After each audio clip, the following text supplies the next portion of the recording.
shrines, my sensational shrines. And his sensational shrines.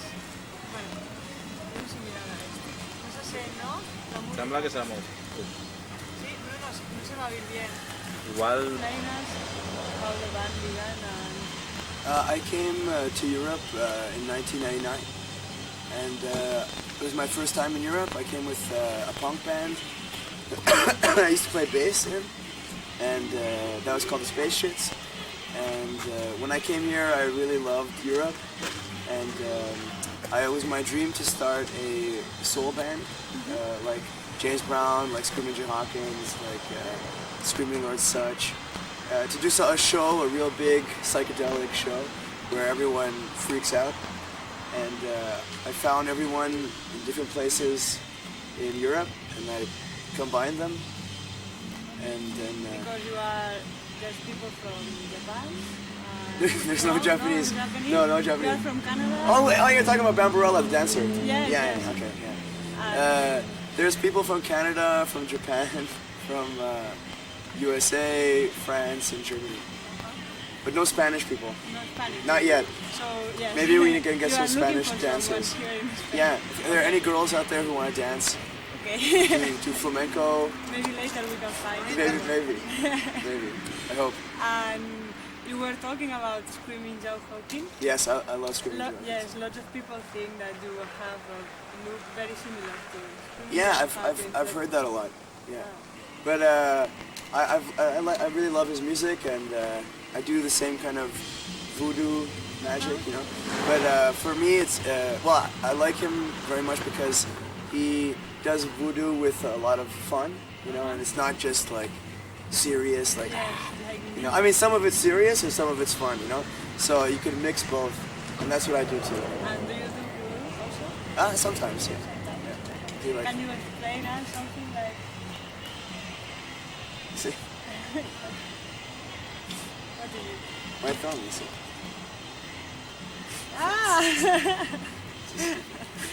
And okay. Voodoo exists. Yeah. But it's for people who believe in it, you know. If some people say, you know, fuck it. Believe in it, if you don't believe in it, it won't work. But if you do believe in it and you look for it and you then you really find it, you know. And what do you use it for? I use it only for good, for love, and for fun, and not for any evil. Because my mother always said, and my grandmother too, they said, never ask for too much, and always be sure what you ask for, you know? Yes. And that's the most important thing, you know? And last year? I was here last year, yeah. And how was all the tour? I loved it. It was really great. Last time we played here, there was bikers, different kind of, very punks, and all sorts of different people. Yes. And I love that with the music I play right now, or that we play with the band. It's very mixed. Like, everyone loves it. You know, bikers, soul kids, mods, rockers, punks, skinheads. Yeah. Everyone loves soul music. It's very strange. Here we have there's lots of different people coming here. Yeah. And everyone enjoyed very much with your last concert. So this last week everyone was spectating very hard on this show. And some friends of us were in this White Weekend concert, and they were waiting especially for Tarzan. What happened? Tarzan's very busy right now. Yeah. In the jungle, he has much work. And how do you meet them? Tarzan I met in the bathroom of a bar. In the bathroom? Yeah, everyone, the lights were turned out, it was very dark. You could only hear like harmonica. And I didn't know who the guy was, and he was very drunk.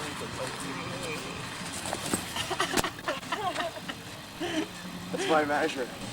Hey, plus come here, you get my bolts? They're playing Tokyo Symphony. That was disgusting. You got that on film? It's beautiful. That's how much respect I get from my manager. Here's voodoo magic for you.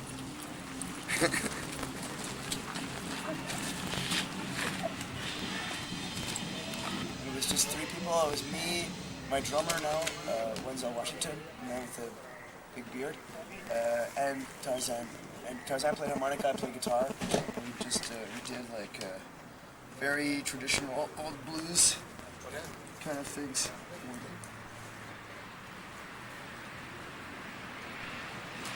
And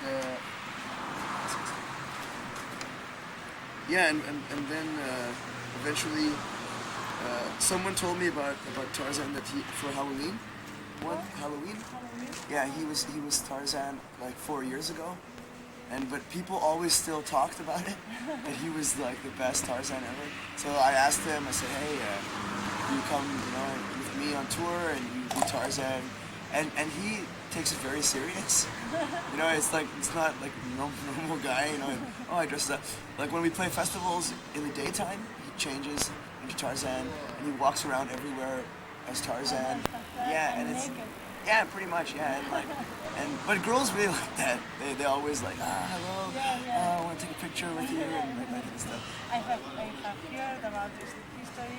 A girl in one weekend taking a photograph, Yeah. and she was, and suddenly, what is it? I can't believe It's an elephant. It's an sometimes it's an elephant, sometimes it's an alligator. He really loves the job, and like he buys different underwear now for the shows. He's like a sex museum.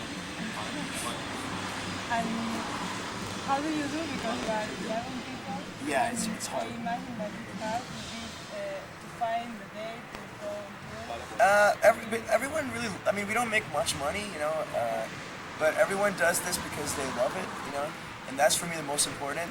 I mean, I could have found a band of students, jazz students, or something like that, but then it wouldn't be the same thing. Everyone has a very important role in the band, and they give their blood and their sweat and their personality into the band, and that's why we're more like a family, And that's what soul music is like. It's not made by professionals; it's made by street people. Yeah, people from the street and people who very everyday kind of people. So with this band, it's like that. They're my brothers, and my sisters, and yeah, a very large, strange family. And can you talk us about this?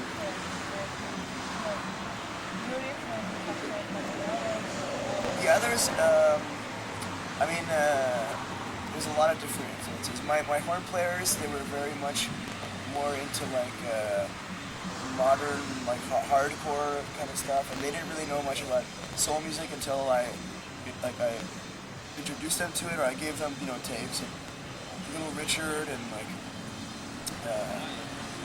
different compilations,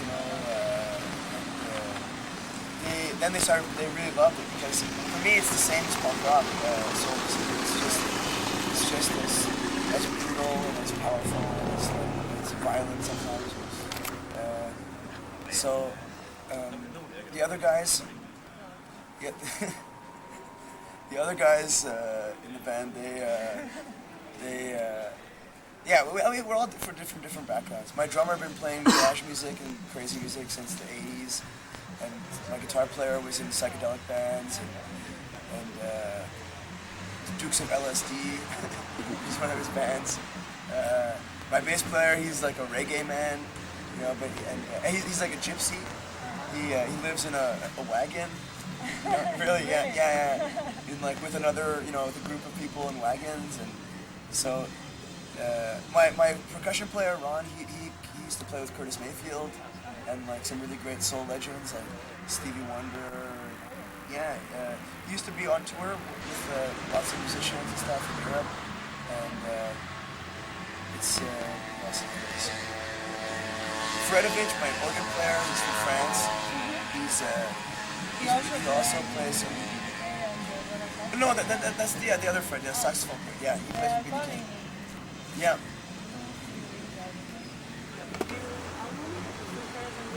Yeah, I'm very happy with it. I think if I had a chance to do it again, I would do a bit longer, because we recorded it in 4 days. Yeah, and mixed it and everything in 4 days. And for me, for a soul album, you should take a bit more time.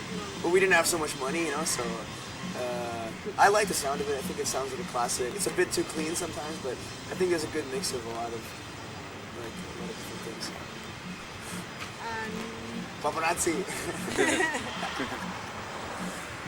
and can you tell us about the new band in Berlin? My sister has a band. Yes, the Gators? Dog Gators, yeah. She plays piano. And I don't really know. There's one new one that's coming out now. It's what's it called? I can't remember the name. But there's a Bruce Brand from the Headcoats. It's a great garage punk band. And Sir Ball Diddley and some people from England and stuff, they got together and they made a really cool garage punk band. I can't remember the name right now. But Hipbone Slim, yeah. That's gonna be great. And are you looking for some more bands? Right now I have a lot of stuff to do. I mean, like, I got this band. I have a one-man band where I play drums with my feet and guitar. Really? And, and I do mostly like blues and country and some R&B stuff. I was doing stuff with the one-man band with another one-man band from Canada, from the Sexarinos, the man named Barbecue, and we did stuff together where we did a couple of shows in Germany and stuff like that. That was really fun. It was really like more very primitive, stripped down blues, punk. So you are all the time around the world? Yeah, pretty much. I try to do as much as possible for the good of mankind and womankind. Y ya está, ¿no? We're talking about it. But I have we recorded an album at my house with children's toys, like baby bateria and some small amplifiers. And we recorded a whole album, me and my friend. It's called The Black Jaspers. And it's very much like 77 punk, very mean, primitive, loud, nasty, dirty, gritty, sexy punk rock. Yeah. It's very sexy. Punk rock is sexy. It can be, yeah. Sometimes it's not, but sometimes it can be really sexy. Like the Ramones. The Ramones were very sexy. Yes. Y bueno, ya está. Ya... That's all.